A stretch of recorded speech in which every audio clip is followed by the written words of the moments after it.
If you've been feeling like you have done all of the things to practice self-care and take it seriously, evolve and become the best version of yourself, and to become her at any means necessary, and it still hasn't been working out for you, trust me, I understand. It took me years to get from where I was to where I am now. And I want to share some things with you that people are not necessarily saying. And maybe it's because they haven't had this experience. Maybe this is my own experience that I've had, but I want to share it with you because it has helped me so much to evolve into the woman that I know I'm called to be. So if you don't know me, my name is Shakima. Hey.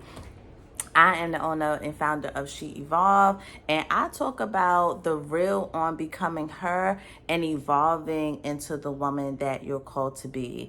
And in that, it's a lot of self-care that's involved in that. And so I'm just going to jump right into it because it's been a long time since I've made a video. And I'm back like I never left because I'm just not seeing enough people talking about this. And so I thought about it and it was like, all right, duh. If you don't see people talking about it, then maybe you should talk about it. So here we are. So I want to start off by saying that it's crazy how we're already in July. We're already 6 months into 2025, and I'm not going to sit up here and act like 2025 hasn't been good to me. It had its ups, it had its downs, but that's just how life works, right? So I do want to talk about some of the things that I've experienced in the last 6 months, and I want to share how that is going to help you to be able to become the best version of yourself, evolve, and take self-care seriously.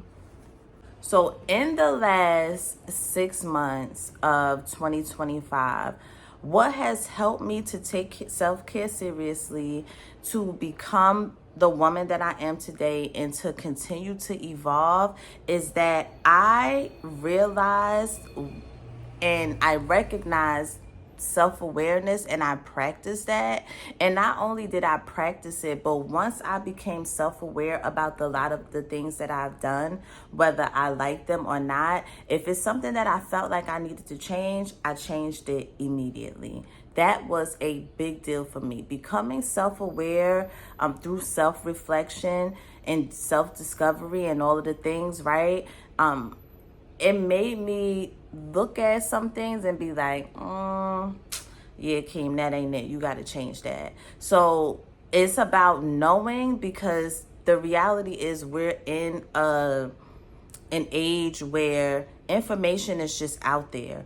But if you don't apply the things immediately, then it's just like, ooh, that's a good word. And then you leave and you still be empty. You leave and you still doing the things that you want to change, but you haven't changed yet. So no, the first thing is to become self-aware. And once you're self-aware, is anything that you need to change, you need to change it immediately.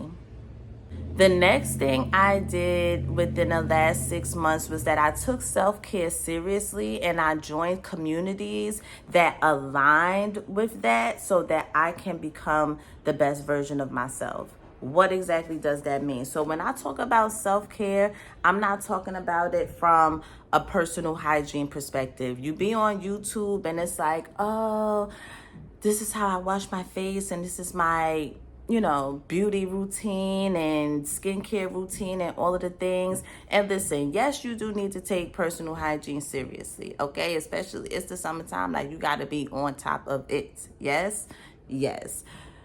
But that's not just what self-care is. Self-care has 7 components to it, or what I like to call commandments. It's spiritual self-care, it's mental self-care, it's emotional self-care, it's physical self-care, it's social self-care, it's personal self-care, and it's financial self-care. And if you're not doing all of those things and taking care of yourself in all of those areas, then what we talking about for real? Because you can have on the best perfume, you can use the best toothpaste, and your skin could be super clear, but your heart can be tainted.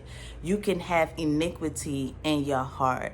You can be angry. You can be at a space where you hold grudges and you have no forgiveness in your heart. You could be at a space where you're bitter. It's just so many things. But hey, you look good and you smell good, right? Like, no, come on, that's weird, right? And a lot of people are not saying that. And so I'm just going to say it, because self-care is about all 7 of those things I just mentioned. And I joined communities that helped me with those things. So for spiritual self-care, of course, I attend church. I attend Abba's House and Hub, aka the I movement, right? For social self-care, I joined communities that help me to level up. And my social self-care community consists of a therapist. It consists of people that help me to evolve physically. Like, I don't have a fitness coach, so to speak, but I go on YouTube and I watch different things, because in this season I'm going to do some low intensity exercises like stretching and things like that, because when you're over 40, you gotta do things like that, right? So listen, that is important. It's something that people are not talking about, but it's very serious. Practice self-care, and take it very seriously, and join communities that help you to be able to align with that. The next thing I did in the past 6 months that I'm definitely bringing into the next 6 months is not letting anything slide. And I don't mean that in a rude way. I don't mean that in a way where it's like, I'm being aggressive. But no, if somebody says something and it doesn't align with the woman I becoming, or it's just straight out wrong, no, you're being corrected, because the word says, weapons may form, but they will not prosper. And no, I gotta get the scripture, y'all. Weapons may form, but they may not prosper. And there we go. Any tongue that rises against you in judgment, you shall condemn. So yeah, anything that is being said, anything that is being done to me, that, and I'm not with it, no, I'm saying something, because what we talking about for real? It has to be God himself that's like, yeah, don't say nothing about that. That ain't about nothing. Then I'm not going to respond. But I'm just not letting anything slide. No, I'm not. I'm just not like, oh, it's all right. No, nothing. We're not letting anything slide. That has blessed me in the last 6 months, and is definitely something that I'm bringing into the next 6 months. The next thing is being obedient to what God has already told me to do. I'm telling you, doing that was a game changer. And it's not that I didn't want to be obedient, but sometimes you're a little fearful. Sometimes you doubt. Sometimes you worry. And let's just be real. My faith wasn't always where it is now. But in order to evolve and become the best version of yourself, you got to have crazy faith. Like, not delusional. Let's be clear. Don't be delusional, but have crazy faith. You have to have faith, because if you don't have faith, if you're not moving like what God told you is done and is signed, sealed, and delivered, then yeah, you have to work on ways to increase your faith. And we're going to get into that. The next thing that helped me, and it's not the last, but I'm going to be talking about these things more. But the next thing is really becoming confident, because this is my perspective on it. I don't know if it may be yours, but this is what I had to do to become confident, okay, in so many ways. It's a lot of people in this world, and they be serious about the stuff they be saying, even when they're lying. And it's like, yo, you was confident in that lie you just said.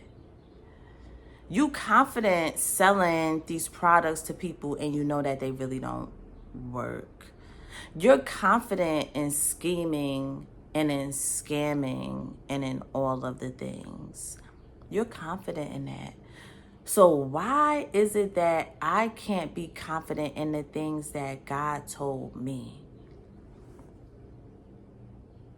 Why is it that I can't be confident in the things that God has called me to do? Yeah, Kim, you're being weird right now. You're being weird and you need to be confident. And when I thought about it from that perspective,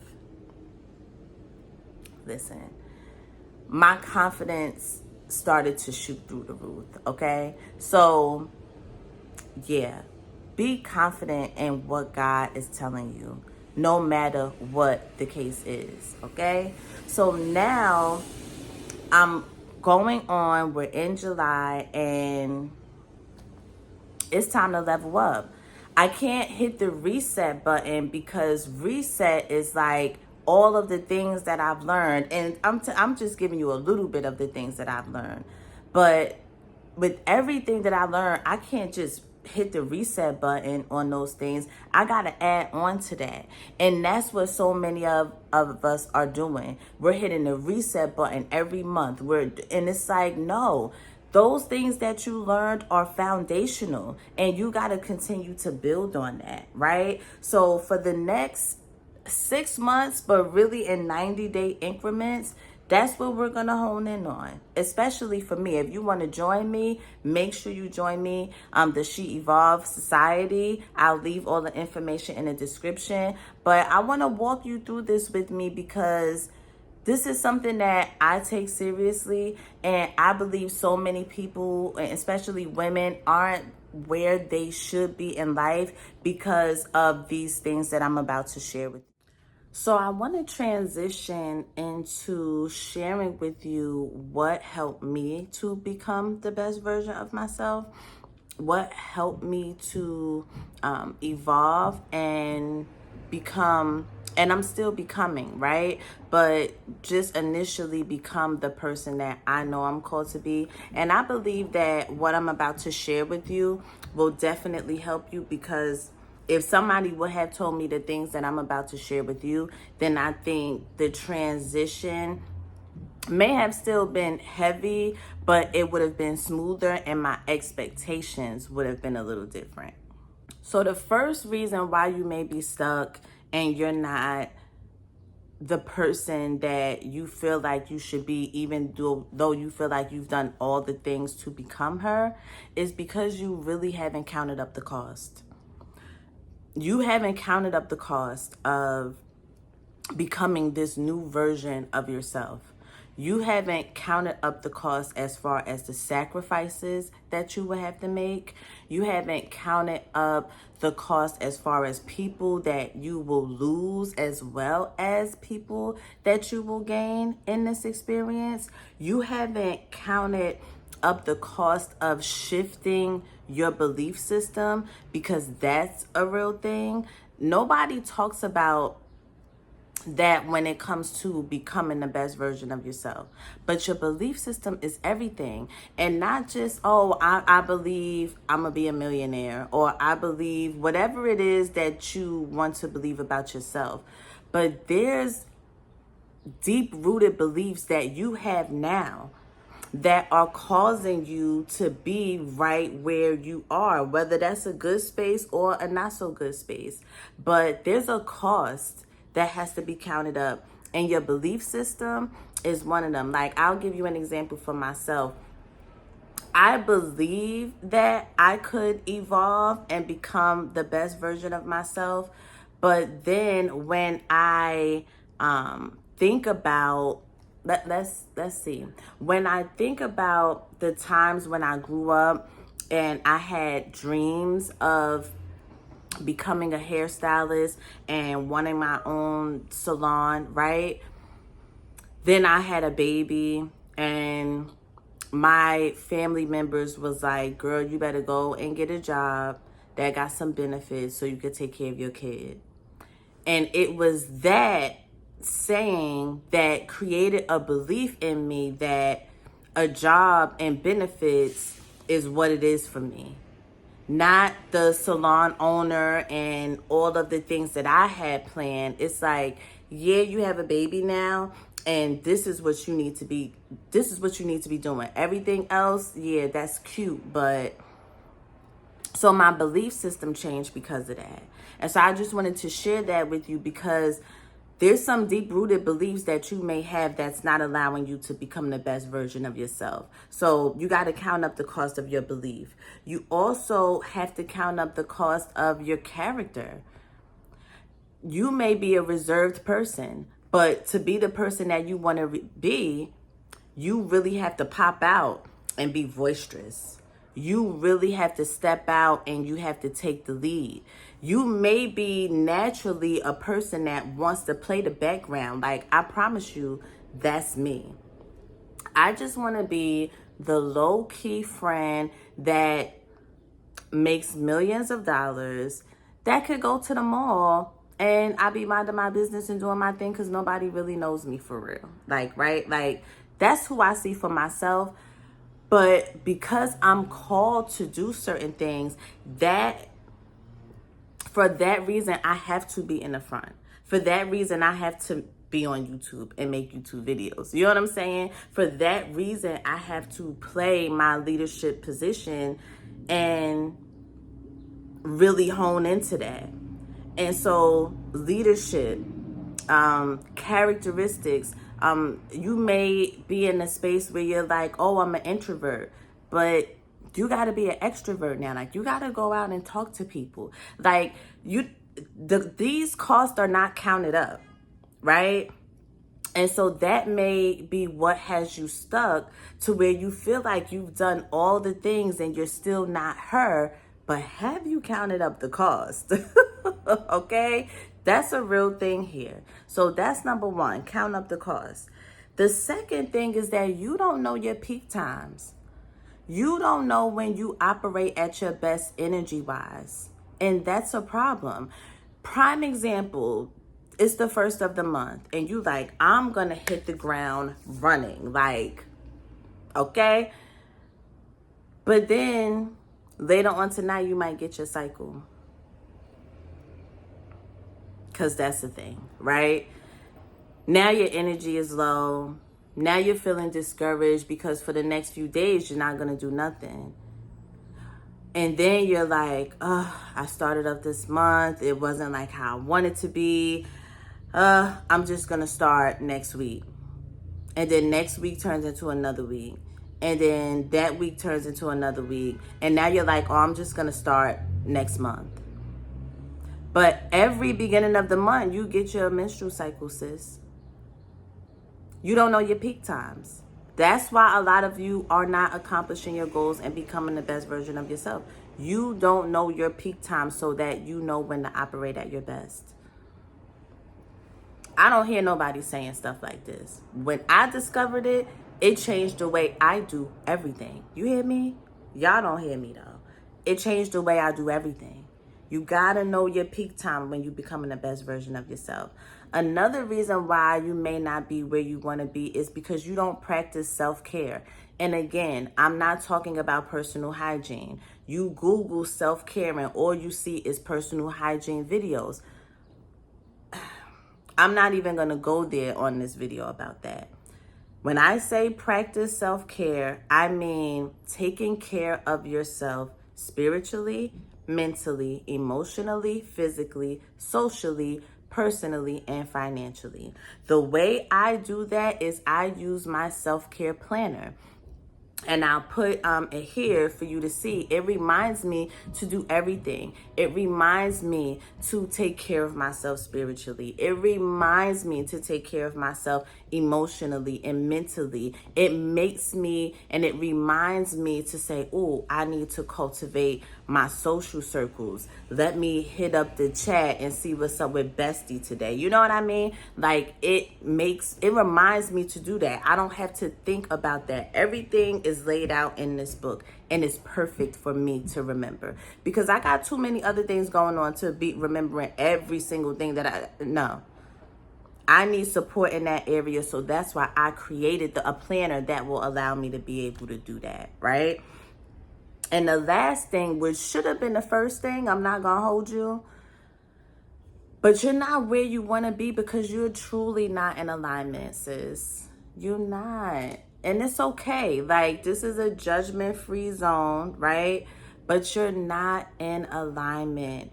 You are doing what you think is going to get you to the next level, and you're not doing what your assignment is. You're doing what you think is going to get you to the money. But if you be obedient and do what God tells you to do, that's not just going to get you to the money, but it's going to be an overflow. It's going to be an overflow. It's going to be an overflow. So, again, let me recap the 4 things, right? The first one is you haven't counted up the costs, and that's why you're stuck. The second thing is that you don't know your peak times. The third thing is that you're not truly practicing self-care. And the fourth thing is that you are not aligned. So this is what I'm doing to make sure that I stay good in all of those spaces. I've created the 90-day soft challenge. Now, I know they got the 75, but I operate on a 90-day plan, okay? 21 days creates a habit, 90 days creates a lifestyle. I operate on a 90-day cycle. Period, point blank. That's how I do. And so I created the 90-day soft challenge because it's going to help you do all of these things. If you're not a part of it and you want to be, then I'll leave the information in the description. You're just going to sign up to be a part of the free She Evolves Society, and you'll get access to all of the resources and all of the things that you need to do to truly evolve and become the best version of yourself. I'm so excited, and I can't wait for us to do this challenge together. Make sure you leave any comments or any questions that you have down below. Until next time, I'll see you soon.